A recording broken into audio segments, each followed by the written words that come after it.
Okay, so today, we never hesitate too long. Talking skin rejuvenation. So I'm going to introduce Jan Marini, and we can get to it because these lives are limited to like the hour, so we just want to like get to it because it's, as I call, the educational skin party.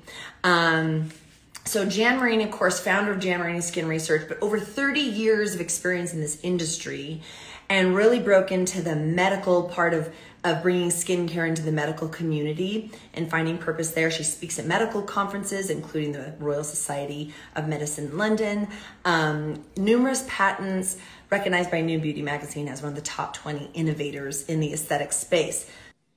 And hello, Lisa. Jen, we're color coordinating today. I know. I love your leopard. Thank you.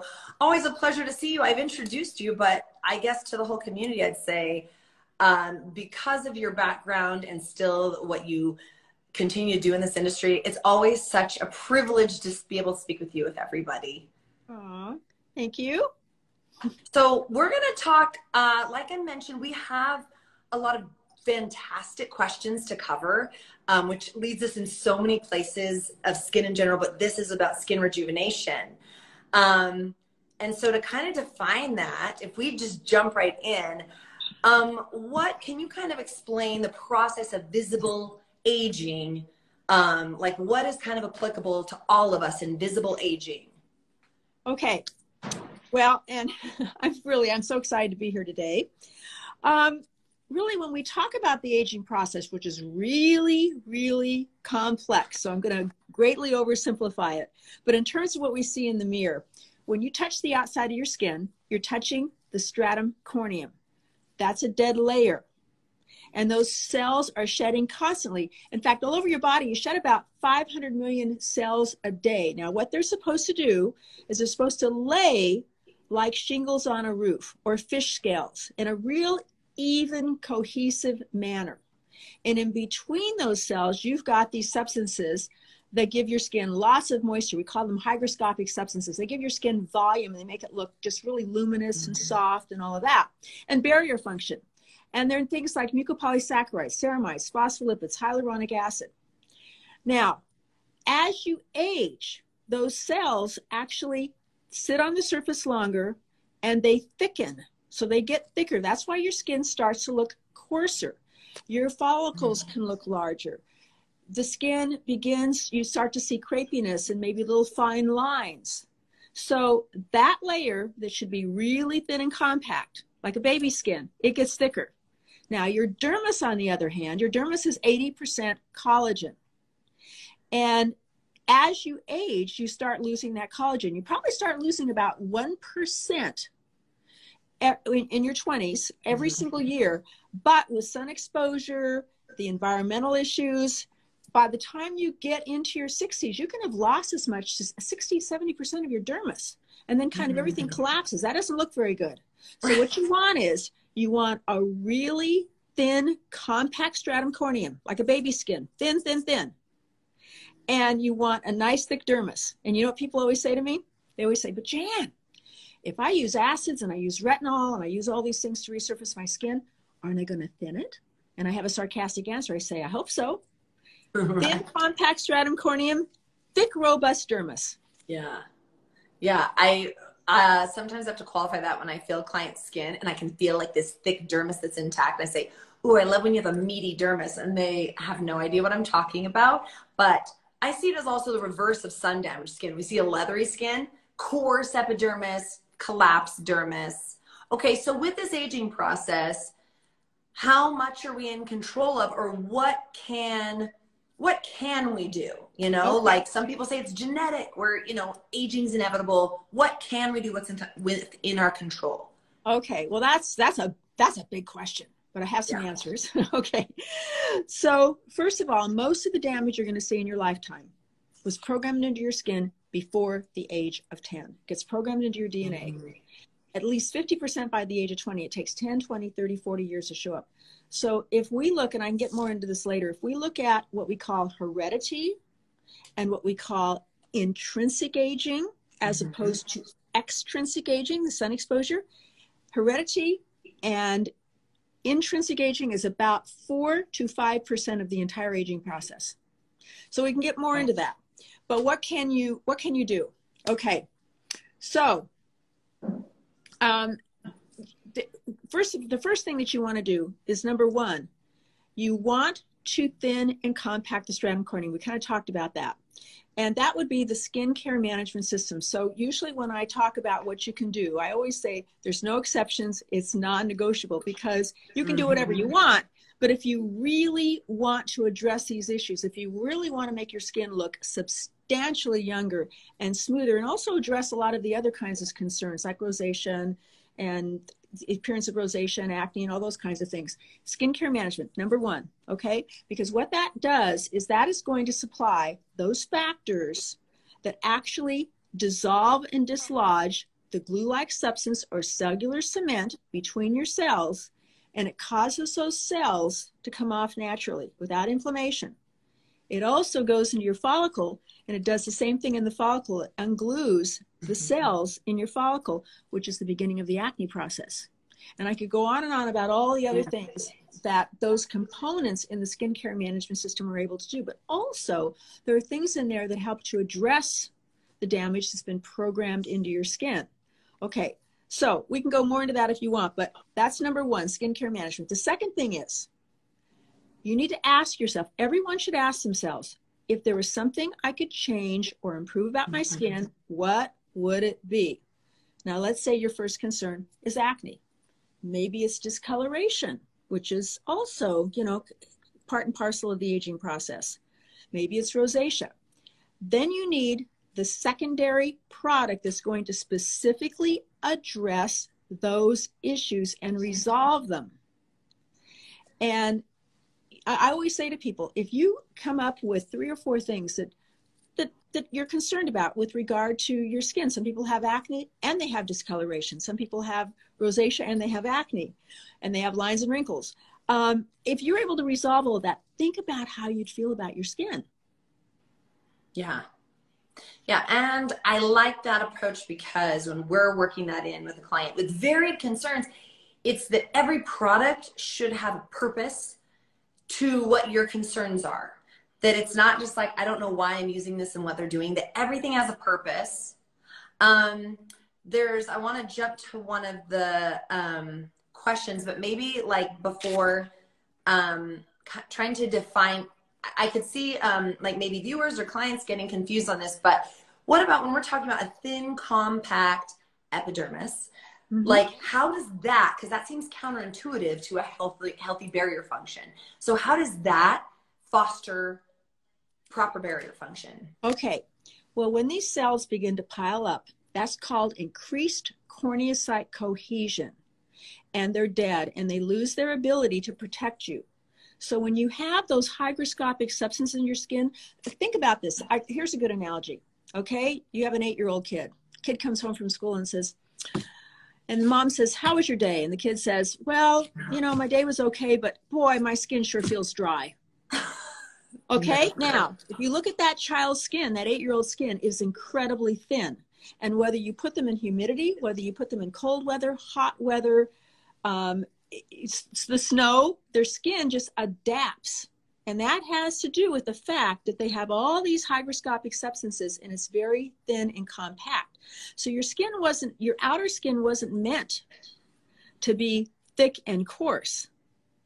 And that doesn't give you protection. You could have more transepidermal moisture loss.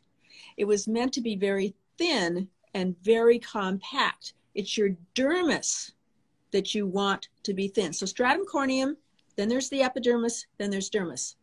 So you want your dermis to be very, very thick. And also the aging process is an inflammatory process. And I'm going to say something to the audience that's going to sound really crazy science fiction. Yes. But the fact is, today, in the top echelon of the medical community that's really doing the research in this area, we don't need to age. We're going to die, but we don't need to age traditionally the way that we think about it. Aging is actually a disease. Well, why don't we treat it? Well, because it's very complex, and also because everybody gets it, so you don't think about treating it. Yeah. But there's an anti-aging drug on the market, as we're talking, it's going through the FDA, and there's so many more things out there that are so exciting, but you don't actually need to age. At some point, we won't be aging. The thing is you've got to treat all of these issues that have to do with sun exposure. Yeah.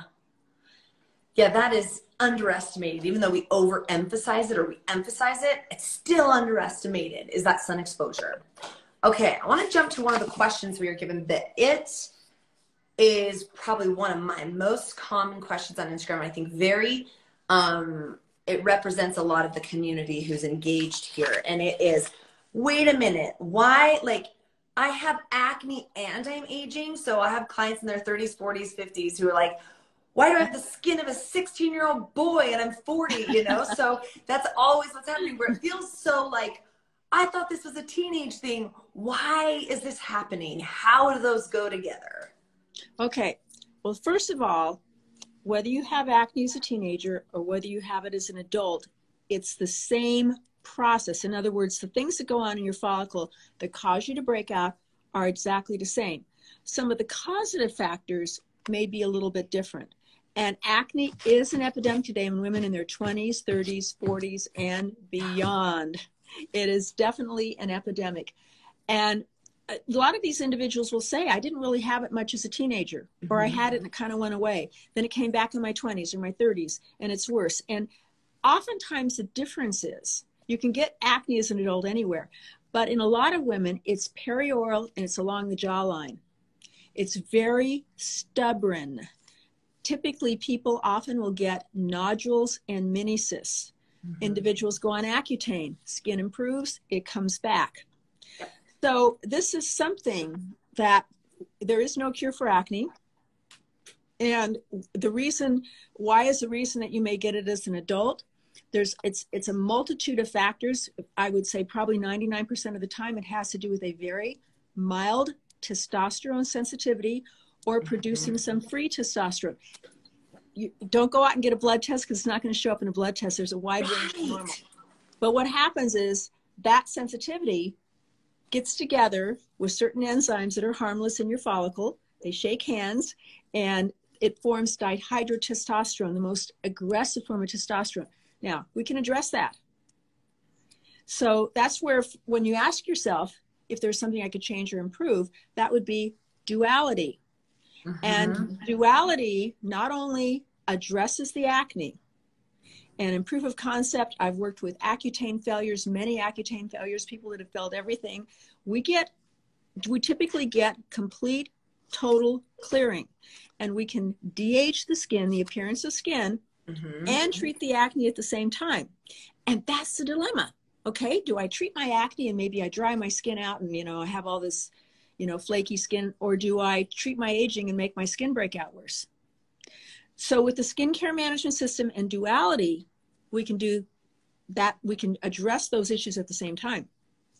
Yes, I'm the living And by the proof way, of I'm a that. 2-time Accutane failure, and my skin is completely clear because I do certain things every single day without fail. And you have to treat acne. It's kind of a forever thing. Yeah, I'm among those who are almost afraid to not use duality, but I mentioned the backstory a lot of my own of being an esthetician, having acne, but hello, I'm 38 and I absolutely am concerned about aging and maintaining a youthful appearance, but I'm acne prone. And people say, you're not acne prone, you have acne. Well, it's because I'm treating it every day with that. So that's why we're so committed to it. Yep. Love the comments here, but reminder to everyone that although I have this list of questions submitted, feel free, this is like the opportunity. We're watching for these so we can insert your questions if you have something. But we'll keep moving along because it's always just golden. I love it. Okay. This is kind of an interesting subject. It says, what makes pores larger as we age? Which I like that context because a lot of people ask, like, what can I do to shrink my pores? Yeah. But how does aging and pore size, how is that connected? Okay. Well, we'll talk about the aging part of it first.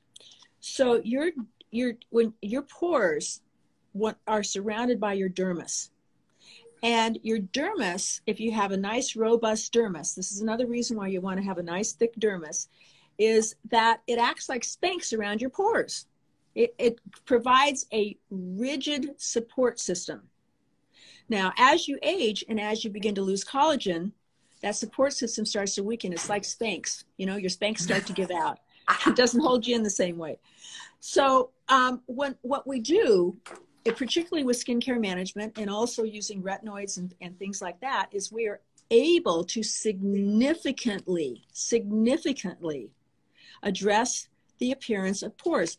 They're not trap doors. They can't open and close, but you can significantly refine them to where they look like they've disappeared. And you can see, I mean, you can get up really close, and right up close, you don't see my pores. Right. And the other reason why you have enlarged pores is that if you have retentive material in your follicles. So a lot of people say, well, I have clogged follicles. I don't have acne, I have clogged follicles. Clogged follicles are a mild form of acne. Blackheads are a mild form of acne. So if you have retentive material, you have to get in there and dissolve and dislodge the glue-like substance or cellular cement between those cells. And what happens is the follicles then are able to relax, and they look like they have closed, or they're much smaller looking, much more refined. And that's skincare management. It's duality. It's what we're talking about.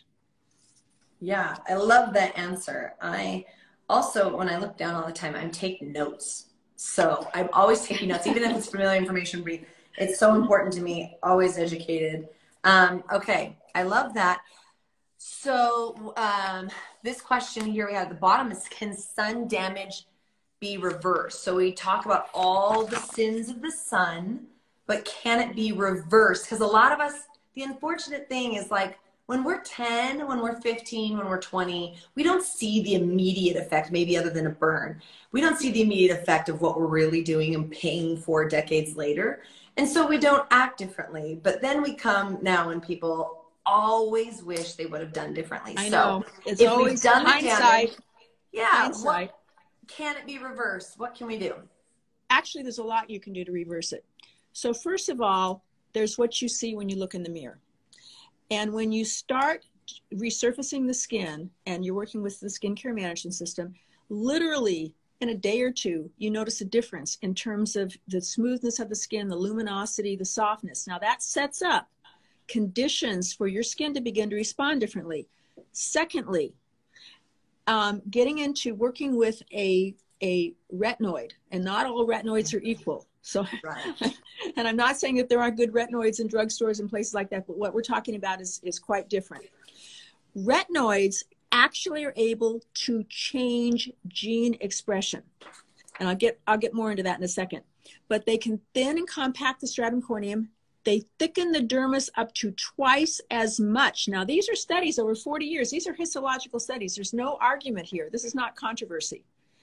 And so, when you're using a retinoid, well, let me get back into kind of that damage programmed into your DNA. So here's what happens. Your genes are made up of DNA. And some of your genes are expressive genes. So those genes send out instructions. It's the only instructions that your body will listen to. If you have a sunburn, if you have a broken bone, if you have an illness, your body will go by those instructions on how it's going to repair.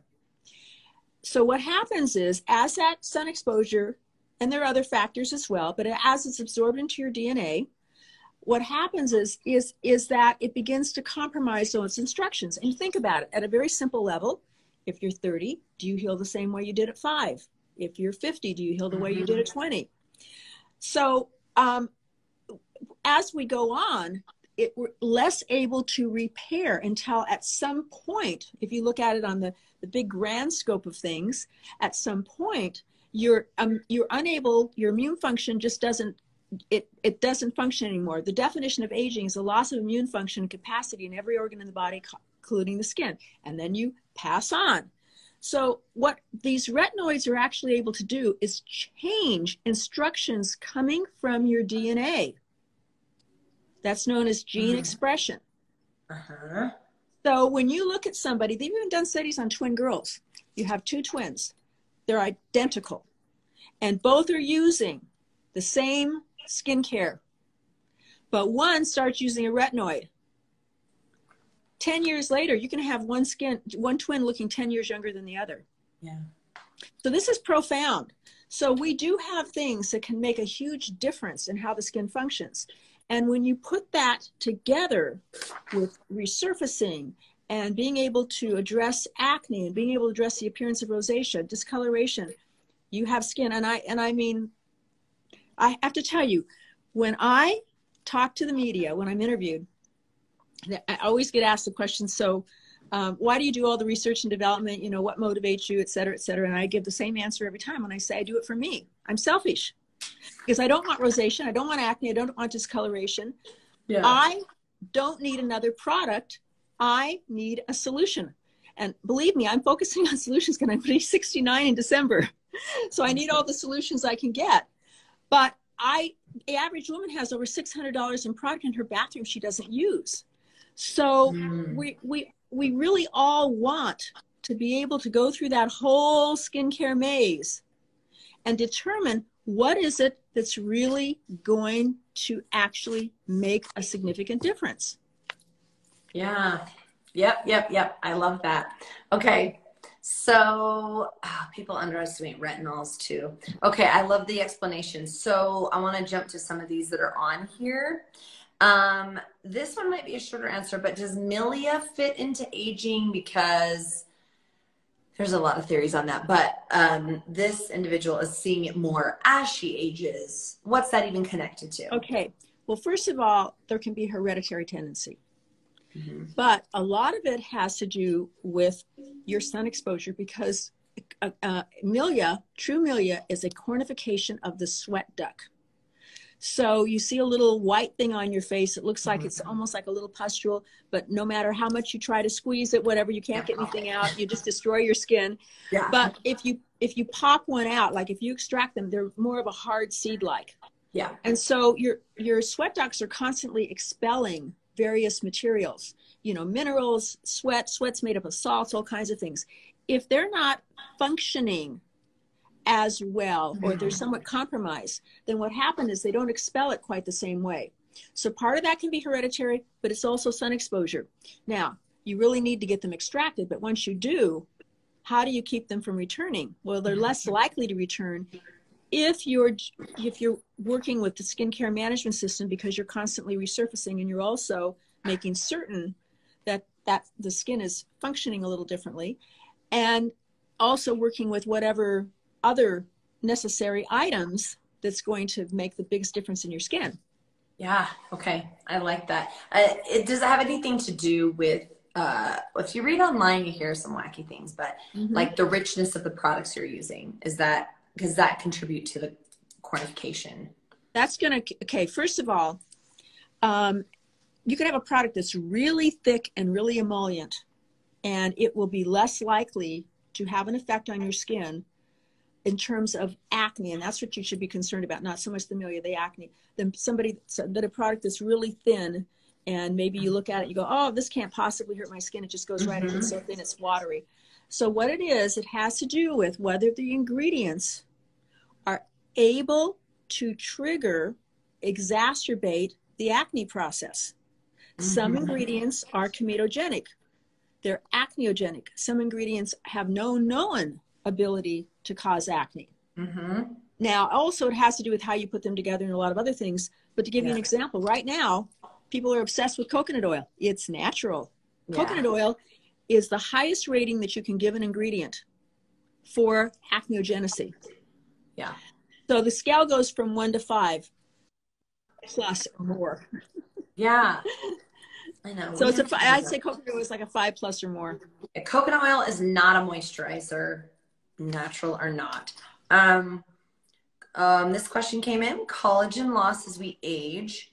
What products or ingredients help or reverse this? I would also say if you care to include, I think there's a large misconception of people think topical collagen is restoring collagen. No.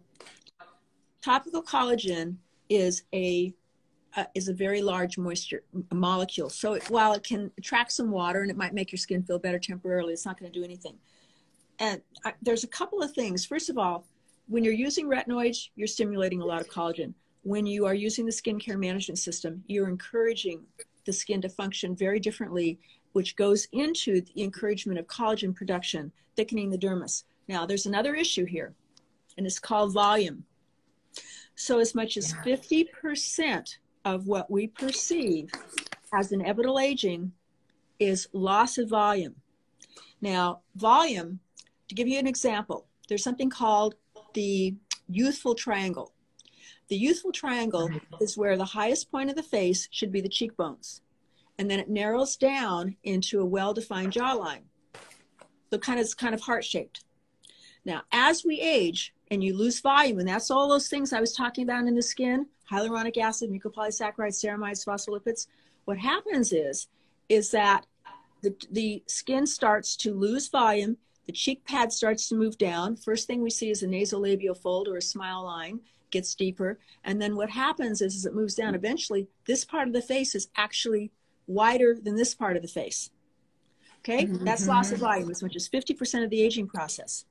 So one of the things that we work on to assist with that is we work with a really game-changing form of hyaluronic acid. So we don't have time for me to get too technical, but let me just say, when people go and they get hyaluronic acid injections, and the injection is not giving you the correction. What the hyaluronic acid does when it's injected is that it forms a framework or a scaffolding for collagen to form. So collagen forms around it, and how long it lasts depends on how much movement, where it is in the face, you know, like voluma and things like that. You put it up in the cheek area and it can last for a year and a half or more because you don't have really any movement and it's highly cross-linked. But at any rate, so when we work with hyaluronic acid, and I put hyaluronic acid in virtually everything, but that hyaluronic acid is a very large molecule. So it helps to draw moisture to the skin. It's nice on a temporary basis. But what I'm talking about is very different. These are tiny little molecules that actually get into the skin. To give you an example, one of these molecules I work with is 50 times more hydrating. Now, hyaluronic acid holds 1 to 10,000 times its weight in water, 50 times more. And instead of just sitting on the skin for 2 hours, at 24 hours in the skin, there's still 5 times as much. And this is a product called Hyla 3D. And it has something that also causes you to produce your own hyaluronic acid. It also helps you to produce more elastin. And it is a game changer because it can help to add volume back. It doesn't replace injectables, but it goes beyond what you can do just by slapping something, you know, on the surface of the skin. And so it's things like that that we can address every one of these issues. And it's going to be different for different people. Yeah, I love that you explained that on specifically Hyla, because it's like, you know, in the industry, we'll hear so much of hyaluronic acid's water binding, and it's true, but I'm always going, but this product is so much more than that. It's about the volume in the skin and facilitating that collagen production. So, well, when you actually get it into the skin, not just sitting on the surface, but you get it in, and it's able to sit there 24 hours a day. What happens? It's like it starts to collagen starts to form around it, just like it does with injectables. Again, it doesn't replace injectables, but it really does help to give that skin not just more moisture, but actually make it look more volumized. Yeah, love that. Got fans of Hyla on here. Okay, I'm going to go to, I am taking note. There was a question on here. I have it written down, but I'm going to go to some of the pre-submitted questions. Why do some people wrinkle more than others? Okay, that's a great question. So there's actually 3 segments of the aging process. So number 1 is heredity. You inherit your bone structure. You look at mom or dad or grandma or grandpa, you're going to get a good idea of how you're going to age, because if you have high cheekbones, it holds everything up. I mean, a good example is Sophia Loren. She's in her 80s. Okay. Right. So Sophia Loren, obviously she's aged, she's lost volume, but if you look, because of her high cheekbones, her large eye sockets, her defined jawline, she has a large jawline. She still has very defined, because that bone structure holds everything up. Now, the second part is what we call intrinsic aging. So this is also going to be somewhat of heredity. And intrinsic aging is where, for example, by the age of 60, roughly 80% of all females will lose the show of upper teeth. You know what that, if you look at a fashion magazine and you see models, even if they're not smiling broadly, they have this upturned lip. Yeah. The distance from here to here is shorter. The vermilion border is very well defined. Well, the lip actually elongates this way. It starts to turn under, vermilion border flattens, and then the platysma muscle, the big muscle in the neck, takes the corners of the mouth down, and you start to see elongation in this way. And then everything elongates. In men, earlobes elongate about 1/3 of a centimeter, a little bit less in women. Some people say the nose keeps growing. Not true, but it can actually droop if you have a prominent nose and look like it's growing, and it can broaden through the base. Now, here is one of the most defining aspects in women of the aging process. As men age, they become more masculinized in appearance. We say that's a good thing. Yeah. You know, think about Harrison Ford or Sean Connery or whatever, right? Yeah. But as women age, we become more masculinized in facial appearance. That's the worst. We don't look at that as a good thing. No. Okay, here's why. Because as the cheek pad moves down and the cheeks flatten, this is the most feminine area of the female face, high cheekbones. Not only do they photograph well, they are very, very distinctly female. If you give a guy really high cheekbones, they start to look more feminized. Mm-hmm. So what happens is, as this area flattens, and you look at people, little old people, and you say, oh, gee, they've been together for 60 years and they look alike. It's because the female face flattens and looks much more masculinized. Okay? So depending on your heredity, depending on your bone structure, you may sag more, wrinkle more than somebody else. Mm-hmm. But with that said, the third segment is the extrinsic aging that I mentioned before. And that's actually roughly 90 to 95% or more of what we perceive as inevitable aging. Mm-hmm. Lines, wrinkles, brown spots. So none of that, you know, it's segment 2, extrinsic, that's where cosmetic surgery comes in. You can put the fat pads back up. You can, you know, redefine the face. You can shorten the upper lip. You can do all that stuff. But that 95% or more, the lines, the wrinkles, discoloration. I mean, people will guess people older. This has been proven in focus groups. If you have discoloration, you can be guessed older than if you have fine lines and wrinkles. All those things, we can actually address them. We can resolve them or significantly improve them. Mm-hmm. So that's the aging process. It's a little bit more depth. And the moral of the story is there's stuff we can do about it. There's so much you can do about it, because cosmetic surgery doesn't give you good skin. Yeah. You can have cosmetic surgery and you're still going to have fine lines, and you're still going to have discoloration, and you're still going to have acne. Yeah. You're still going to have large pores. If you've got kind of like a degraded dermis, I always say it's like putting like new paint on the collapsed, you know, a house of a collapsed foundation. Like it's not, you didn't change the structure. This is good. Okay. If you do decide at some point, you know, somebody says, okay, well, you know, I want to have nothing wrong with cosmetic surgery, but I can just tell you, your plastic surgeon will thank you if you have really good skin. Mm-hmm. You'll have a better result. You'll heal faster. You will look you won't just look better, you'll look younger. And a lot of cosmetic surgery, people look better, but looking younger is very different. Yeah, that's true. Okay. Those are fantastic explanations, Jan. Okay, when does the skin really start to age? I mean, I guess to qualify that, it would be how it's aging, but when does the skin start to age? Well, you know, everybody's a little bit different, but it takes 10, 20, 30 years for this damage to show up. So as it starts to show up, and it's, again, different for everyone, because some people in their 20s start to see discoloration. Some people in their 20s start to see large pores.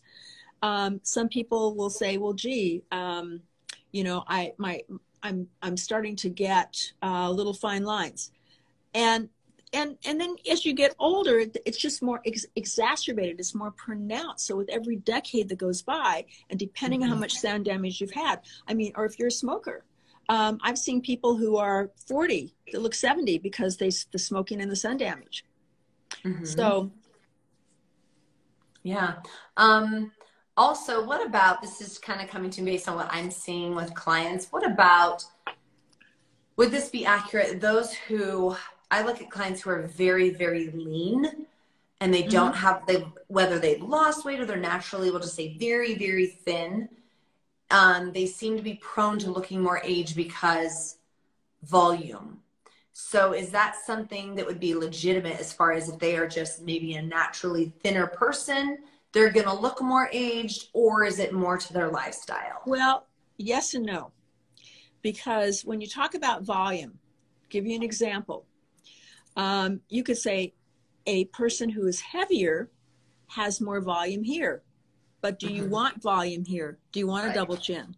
Right. So as we age, fat herniates. There's a submental fat pad here. It tends to herniate. The pectoralis muscle pulls down. We start to see banding. And sometimes in a person who is a little thinner, it might show up more. But then on the other hand, somebody who is heavier, their face may have a lot less definition. And they may look much more, as the cheek pads move down, their face could look a lot more saggy. So it's different for different people. In general, you want to find your ideal weight, and you want to stay within 5 pounds. And generally within that range, just losing weight itself shouldn't make a difference one way or the other if you're within that, you know, kind of 5 pound range. Okay. Okay. That's excellent explanation. Okay. Someone asked a question. I want to bring it in because it's relevant in rejuvenation. So I have a follow-up question with their question. So I've seen this too, where I believe it's an esthetician who has a client who's allergic to vitamin C. So let's say either allergic or but there's different forms of vitamin C, or that I have clients who say, no matter what vitamin C on the market, it makes me break out. Now, okay. So that's kind of my question is there anything, the question here is there anything like vitamin C that can produce the same results or benefits? But then maybe we also highlight how vitamin C is involved in rejuvenation. Okay, so you can't be allergic to vitamin C. I'll tell you why. If you don't have vitamin C, you can't make collagen, and you will have scurvy, among other things.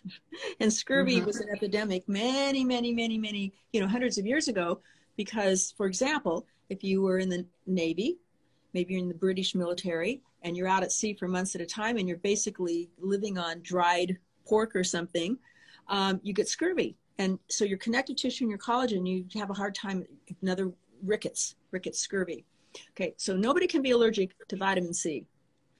You wouldn't be able to, there's a lot of food you would not be able to consume. However, you can be allergic to something in the formula. And if all vitamin C makes you break out, because there are studies, for example, with Siesta in our skincare management system, which is a lipid-soluble form of vitamin C. It's L-ascorbic acid 6-palmitate, but it's not ascorbic acid. It's very different. That actually has studies showing that it's anti-inflammatory and can help with the appearance of acne. But if somebody says it makes me break out, it means you have a tendency to acne.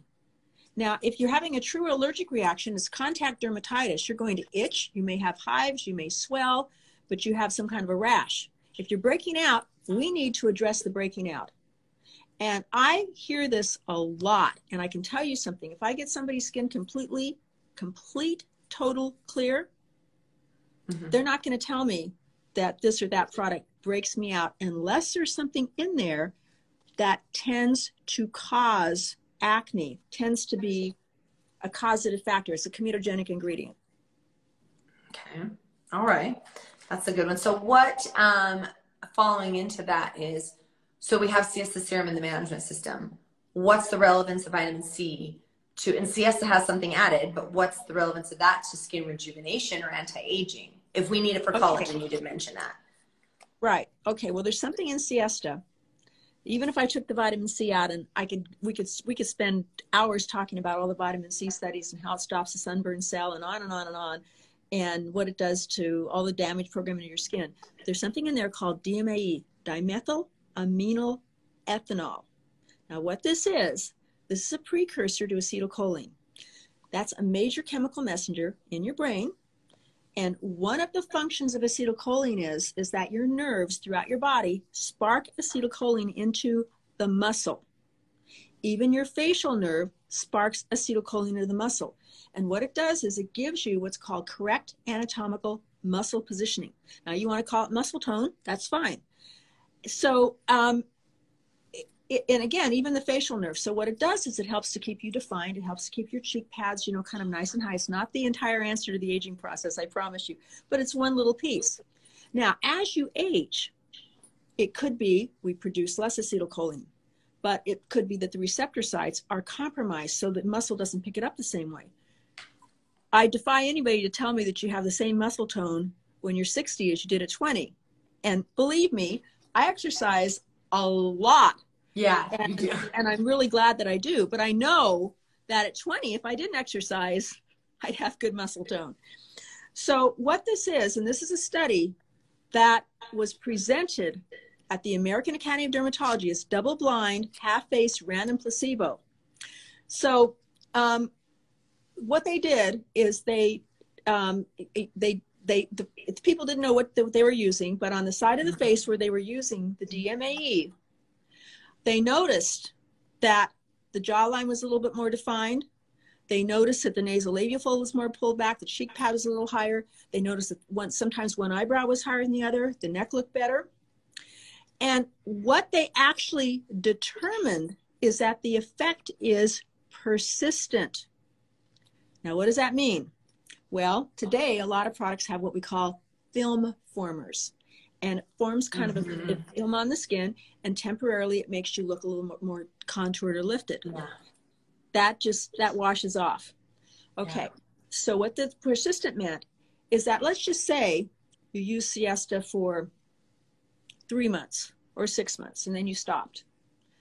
I would be very sad, but anyway, you stopped. And so what they found is that the effect doesn't go away.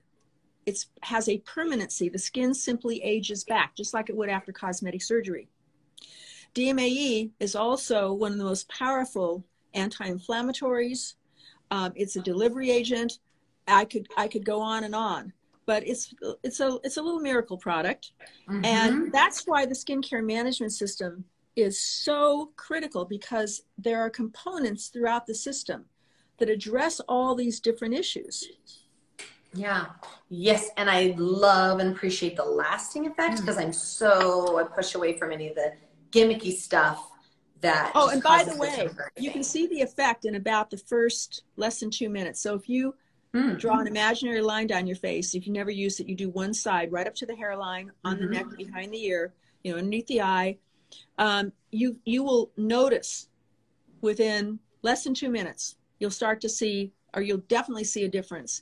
And you probably see the full effect maybe within 10 minutes or so, and then it's cumulative to a point. Again, it's not going to replace cosmetic surgery, but it's cumulative. And also the fact that it has other benefits for the skin, you see that over time. Yeah, it's progressive. Yeah, wonderful. So context, we've got just roughly over 10 minutes here, and I feel like there's so much to cover coming in, so I'm taking notes. Okay, so Hyla usage, how many pumps do we use? Oh gosh, I'm trying to think. I use more than the average. Probably about, trying to think, maybe about 1, because what I do is I've always put it in my hand, I dip in, and I do, kind of one side of my face and all the areas that I want to do. Otherwise, if you do something like this, you waste a lot of product. Okay. I'm going to say it could be, because I do my neck, it might be a pump and a half. I'll have to pay attention to that. Yeah, I generally pump and a half, but 2 pumps. I'm a little more liberal with it because I love it so much. And but I might have to try to dip in like that because I tend to do that. So I don't want to waste it on my hands. But that's good advice. So, okay, we got this question on dark circles. What can we do for dark circles? But they're saying so their grandparents have dark circles. Not puffiness here, but almost sunken in. Of course, this is aging related. So product and causes. Let's talk dark circles. Well, this is one of those hereditary issues. So it used to be people would say, what can I do for my dark circles? And I was really sarcastic. I'd say, pick your parents. Because people that have dark circles, the blood vessels are closer to the surface. So what you have is you have this fat pad around your eye, all the way around this orbital area. And that fat pad is held in place with collagen and is held in place with a membrane. And then you have blood vessels in there. So when they're closer to the surface, they show more. Now, there are things so that we can do for dark circles. So dark circles are very prone to sun exposure because sun exposure breaks down your collagen. So it makes them even more noticeable.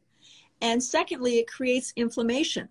And when blood vessels are, as you get older, as they're more prone to inflammation and sun exposure, and also you didn't get enough sleep, you know, you've got allergies because your sinus cavities are really big and it puts the fluid in there, puts a lot of pressure on those vessels. What happens is they get leaky.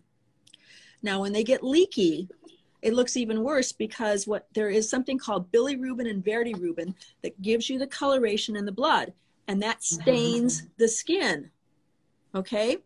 Now, the good news is if it's an actual staining, you can get a lot of that out. Like if somebody comes to you and you do a peel. Okay, but we make a product called Luminant eye gel specifically for dark circles. Now, I don't have dark circles, but I use it anyway because it's my favorite product because you get, as you age, you're still going to get a little bit more blood vessel show. And not only does it have the retinoids in it, it makes this area look a lot more contoured. It because of the retinoids, you know, we're talking about all the collagen and everything, but it's got something that gets rid of that bilirubin and verdirubin about 300 times faster. So it doesn't just disguise the area, it actually can make it look significantly better. Now, I can't change the hereditary and where your blood vessels are, but we definitely can make them look better and more consistently good, as opposed to, oh, I have a really bad day, I have a better day or a good day. You can change that. Yes, you can. I'm not like bluish under there, but I absolutely use Luminant eye gel for anti-aging, if nothing else. So it's anti-aging, not just dark circles. It really brightens, you know. So, and this is the same thing with, you know, the blood vessel, that under eye area, again, even if you don't have the hereditary tendency, that area does get thinner with the loss of collagen. Okay. And so it's the same thing with like discoloration, because even though it may not be your primary issue, and everybody will have abnormal pigment, 100% of anybody on the face of the earth, if you have skin by the age of 35. But if you don't see obvious brown spots, you have what's called background pigment. Okay. So you look at a picture of somebody when they're 20, look at a picture of somebody when they're 30 or 40. The skin is not that same luminosity, that same clarity. Like you have this tremendous clarity to your skin. So that's background pigment. And so whether it's discoloration of the eye area, whether it is background pigment, that's what these things do, is they address all of those various kinds of the appearance of those different issues. Yeah. And going off what you're saying, a couple notes to that is, one, I think every live we've done, we've mentioned, I'm betting you do not have foundation on, right? Right. And neither do I. We have Marini Physical Protect. So now, when you say clarity, disclosure, I do have powder on my nose today because I was doing my pill pads. Yeah. And I don't want to go into it, but anyway, I made a mess of my nose, and that's not because of the peel pads. It was because of something else that I was doing. And so I had some little hot spots. But other than that, no, I'm not wearing any foundation. So when we talk about, when you're saying maybe it's clarity, and ever since you mentioned background pigment, I I don't want to develop doing that. So yes, we can achieve like that clarity, but this is not like what we see as in makeup. So if someone's like, well, because she has makeup on. So you're touching into some of this discoloration. So there was the question about, does Lumen eye gel work for genetic dark circles? Even though we mentioned the sun because again, the factors have to yes. do with the fact that you have leaky blood vessels. And also the blood vessels, when there's pressure, the blood vessels will expand. So they look even worse. And so what this does is it helps to clear away the factors, those blood factors that give that staining to the skin.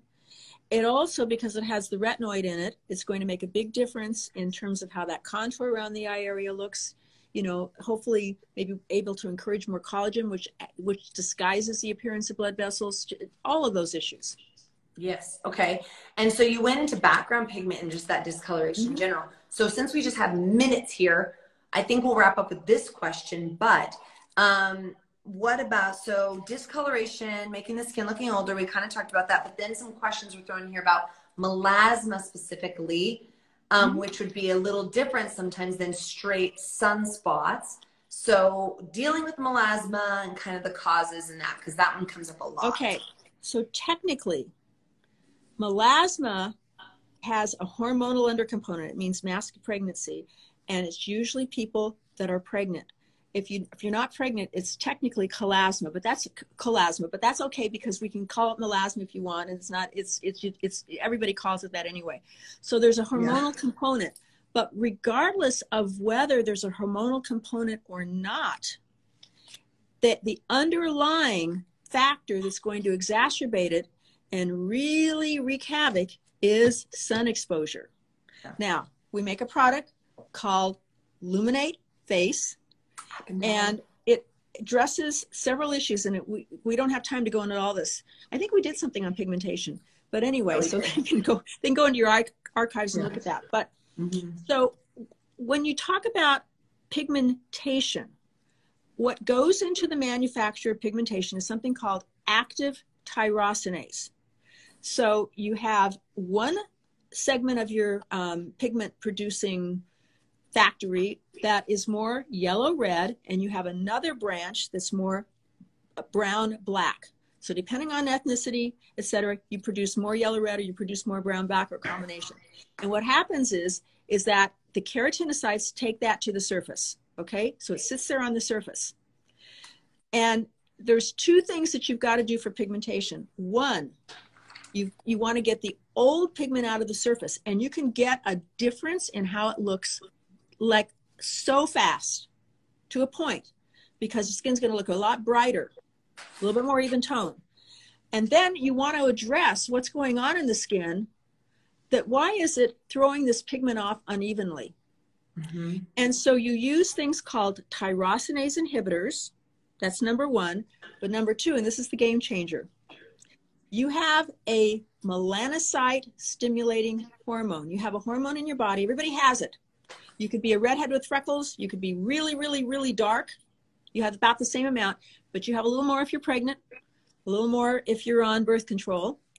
And genetically, that plays a role in how you're going to react to the environment. Some people sit in a hot car, they pigment. Some people go outside for 10 minutes, they pigment. Some people, they don't have that same propensity to pigment. For the first time, we have a peptide in there that can downregulate that pathway.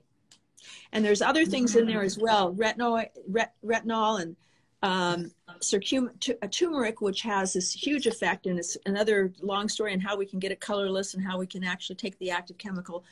But suffice it to say, this product was actually, the study was actually written up in the Journal of Drugs and Dermatology, which is a peer-reviewed medical journal. It went head-to-head, half-face comparison with prescription hydroquinone.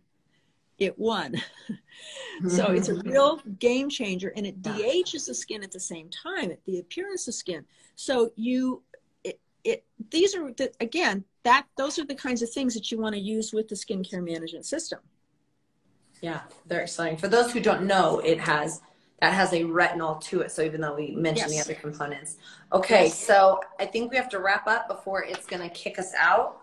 So if you have any last words you want to share, you know what? I just hate to go. I love talking. I know. It's always so much fun. And then and then it just seems like it's over too quickly. And I just want to say to everybody, it was a pleasure to be able to talk with you today. And well, you know, thank you everyone, because I know I wouldn't be here if it weren't for you guys. So no, thank you, Jan. It is, the time flies. I'm always watching like, no.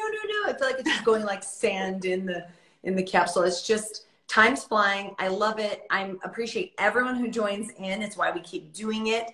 I believe strongly that the education, understanding it around skin and products is what helps us then treat our skin better, do better, but knowing is so important here. So thank you so much for always providing this just golden educational opportunity. And, you know, we'll keep getting on your products because they work and well. maybe we'll and you know, there's so much more we can cover on this. Maybe we'll do it again. No. But anyway. Yeah, we got more good stuff in store. There's so much good stuff to talk about. Beauty of skin. So thanks so much, Jan. Thank you. Take care, everybody. Thank you. Bye, everybody. Bye-bye.